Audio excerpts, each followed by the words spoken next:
Lord Voldemort rose to power with an iron-fisted belief that fear was more powerful than loyalty, that dominance and intimidation were stronger than trust and investment in his people. On the surface, his plan looked unstoppable. A brilliant strategist with immense magical skill, a network of followers who obeyed without question, and an ideology that promised supremacy for those who aligned with him. Yet beneath the chilling theatrics and the whispers of terror, his downfall was quietly forming, rooted not in the strength of his enemies, but in the fragility of his own army. Voldemort viewed relationships as transactions and followers as disposable tools, and in doing so he built not a loyal movement, but a brittle empire held together by fear. Power, after all, is not sustained by control alone but by belief, loyalty, and shared purpose, and Voldemort's greatest miscalculation was assuming that fear could fill that role. The Death Eaters never followed him because they believed in him. They followed because they feared him or sought personal gain. That kind of allegiance is fragile. His leadership was defined by paranoia and punishment, never support or empowerment. While other leaders built power by elevating their teams, recognizing strengths, and forging trust, Voldemort isolated himself, convinced that only he mattered. Even his most loyal lieutenants were never truly trusted. And they knew it. The result was a culture where betrayal simmered beneath the surface, where failure meant death and success meant temporary safety.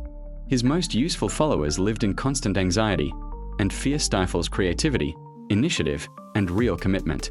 By refusing to invest in his people, he guaranteed that none would invest in him. This weakness became clearest when tested. As his power wavered, his followers cracked. Some fled to save themselves, others hesitated, and a few even questioned whether he could win. Loyalty born of fear collapses the moment fear becomes less intimidating than defeat. And financially speaking, yes, even within this fictional world, Voldemort's leadership resembled a structure built on borrowed confidence and volatile returns. Just as unstable empires crumble when their internal currency loses value, Voldemort's authority dissolved when loyalty inflated into panic and debt came due. He never built infrastructure, never created systems that could survive without him, never nurtured leadership beneath him. His organization was dependent entirely on his presence, and anything that depends on one individual is only as strong as that individual's mortality, ego, and mistakes. The irony is profound. Voldemort believed himself the most strategic, powerful mind of his time, yet he could not grasp a fundamental truth. People are the most valuable resource any leader has. The strongest empire is built not by controlling people, but by inspiring them, nurturing them, and earning their loyalty. While he saw emotion as weakness, real power comes from connection and shared purpose. His obsession with control blinded him to the power of unity, and where he demanded obedience, others could have sought collaboration. In the end, Voldemort did not lose simply because of an ancient prophecy or the courage of a boy.